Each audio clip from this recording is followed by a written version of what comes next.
Hello, আমি ফিন ভাই বলছি হেলসিঙ্কি ফিনল্যান্ড থেকে। আজকের ভিডিওটি কিন্তু খুব গুরুত্বপূর্ণ হতে চলছে।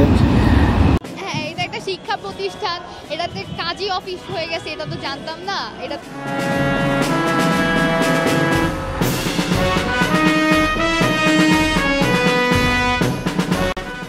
বিশ্ববিদ্যালয়ের বিভিন্ন হলে শিক্ষার্থীদের উদ্যোগে গণবিয়ের আয়োজন করা হচ্ছে। তা আমরা কিন্তু তাদেরকে আহ্বান করতেছি বেসিক্যালি এখানে আসার জন্য।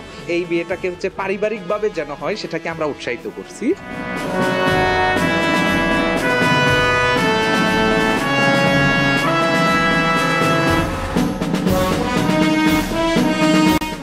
আবদ্ধ হতে চাই, তবে সেক্ষেত্রে যে তার যত খরচ হবে সেটি আমরা সাধারণ শিক্ষার্থী যারা আছি তারা সেই ব্যয়ভার বহন করব। যে একটা রিলেশনশিপে আছে, তারা নানান জটিলতার কারণে তারা বিবাহ বন্ধনে আবদ্ধ হতে পারছেন না।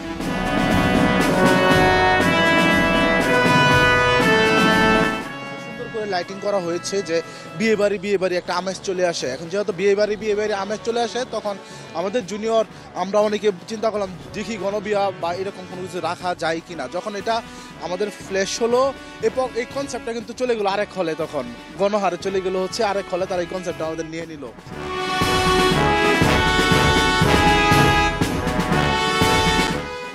আমরা যদি সবাই চিন্তা করি যে অনেকেই লোক লজ্জার ভয়ে তাদের আপনজন বলতে অনেকে গার্লফ্রেন্ড এবং বয়ফ্রেন্ড একটা সম্পর্ক থাকে, সো এটা কিন্তু অনেকে আবার প্রকাশ করতে পারে না।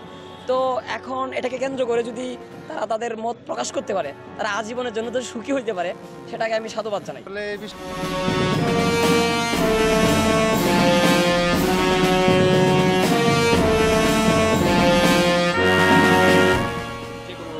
তারা আসলে দেখা যাচ্ছে ব্যাডভাবে ইনফ্লুয়েন্স হয়ে যাচ্ছে, আচ্ছা ইললিগাল একটা সম্পর্কের দিকে যাচ্ছে। সো ইট ইজ হারাম, according to Islam it is হারাম। I am clear to say that. তো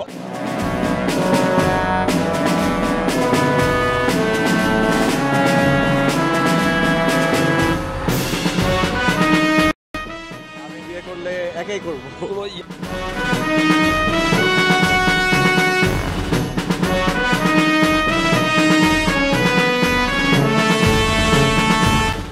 বিবাহের আয়োজন করছে শিক্ষার্থীরাই।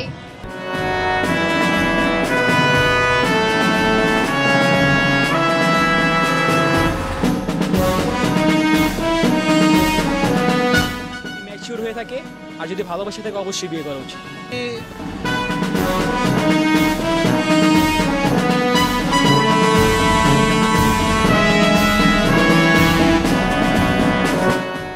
থেকে যারা এই ধরনের দৃষ্টিকোণ করতেছে আমি ডেফিনেটলি অ্যাপ্রিসিয়েট করি। আর এই জিনিসটা আমার মনে হয় যে সোসাইটিক্যাল পার্সপেক্টিভ ভিউ থেকে যদি আমি বিষয়টাকে জাজ করি, definitely it was significance for our society. আমার মনে হয় যারা এটা করে আই হাইলি অ্যাপ্রিসিয়েট।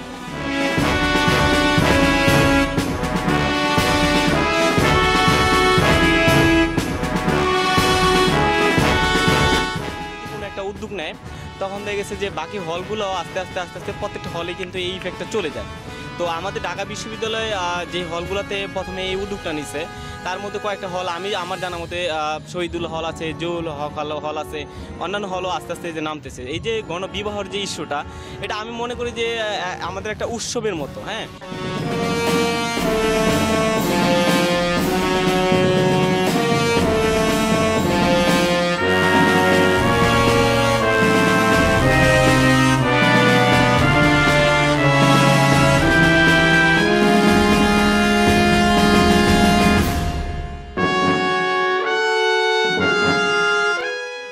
ব্যাপারগুলো চলতেছে, যতগুলো ক্রাইমগুলো হচ্ছে বা ডিভোর্সগুলো ইললিগাল সম্পর্ক দিকে যাচ্ছে, এই জায়গা থেকে যে উত্তরণ করতে চাই, আমার মনে হয় যে এই বিষয়গুলো যারা নিচ্ছে, definitely it was brilliant decision.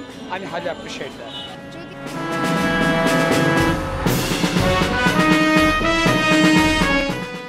স্বাধীনতা ভোজ ও গণবিবাহের আয়োজন করেছেন বিশ্ববিদ্যালয়ের শহীদ সার্জেন্ট জহুরুল হক হলের শিক্ষার্থীরা। তো এটা কোনো লজিক হয় নাকি আমি নিজেই জানি না, নিজেরাই এখন আমরা কাজী হয়ে গেছে। এখন কিছু জানানো হয়, এতে বলা হয় কেউ আনুষ্ঠানিকভাবে গণবিয়ে আয়োজনের বিষয়ে বিশ্ববিদ্যালয় কর্তৃপক্ষকে জানায়নি। বিশ্ববিদ্যালয়ের প্রচলিত রীতিনীতি এবং বর্তমান পরিস্থিতি বিবেচনায় এ ধরনের সামাজিক অনুষ্ঠানের সঙ্গে বিশ্ববিদ্যালয়ের কোনো ধরনের সংশ্লিষ্টতা থাকার সুযোগ নেই। সর্বপ্রথম হচ্ছে যে আইডিয়াটা আমারই, আপনি জানবেন যে হচ্ছে যে 20 তারিখে স্বাধীনতা 2.0 ভোজ নামে হচ্ছে একটা আমাদের অনুষ্ঠান ছিল। শহীদুল্লাহ হল এসেছে ভোজের এই হিসেবে এই যে বিষয়টা এখানে যদি গার্ডিয়ানরাও এসে আমাদের সাথে এই উৎসবে আসে তাহলে এটা বৃহৎ পরিসরে হচ্ছে আমরা আয়োজন করতে পারি। ওই অনুষ্ঠানটাকে আমি তখন হচ্ছে ময়মনসিংহ ছিলাম, তো আমি ভাবলাম হচ্ছে যে যেহেতু এটা একটা আমাদের উৎসব, তো উৎসবটাকে আরেকটু রাঙিয়ে দেওয়ার জন্য আমরা চাইলে হচ্ছে যে আরেকটু পূর্ণতা দিতে পারি।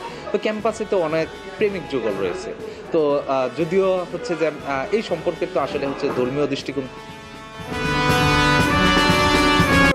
শহীদুল্লাহ হলের প্রত্যেকটা ছেলে হচ্ছে একটা যোগ্য পাত্র, কিন্তু উপযুক্ত পাত্রীর অভাবে আমরা হচ্ছে আমাদের গণবিয়া কর্মসূচিরা হচ্ছে বাস্তবায়ন করতে এখনো পারতেছি না। ইনশাল্লাহ ওদের ভবিষ্যতে যদি পাই, কালকে পর্যন্ত সময় আছে।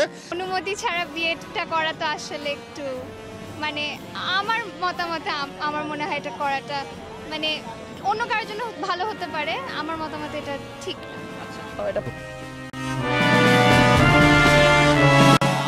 আলোয় আলোকিত করেছি এবং কি সাথে আজকে থাকতেছে মানে দিনব্যাপী এবং রাতব্যাপী আমাদের যে অনুষ্ঠান কর্মসূচি, সাথে থাকতেছে আমাদের ডিজে, থাকতেছে আমাদের যে শহীদুল্লাহ হলের যে কমিটি ছিল সেই কমিটির পক্ষ থেকে সাংস্কৃতিক অনুষ্ঠান।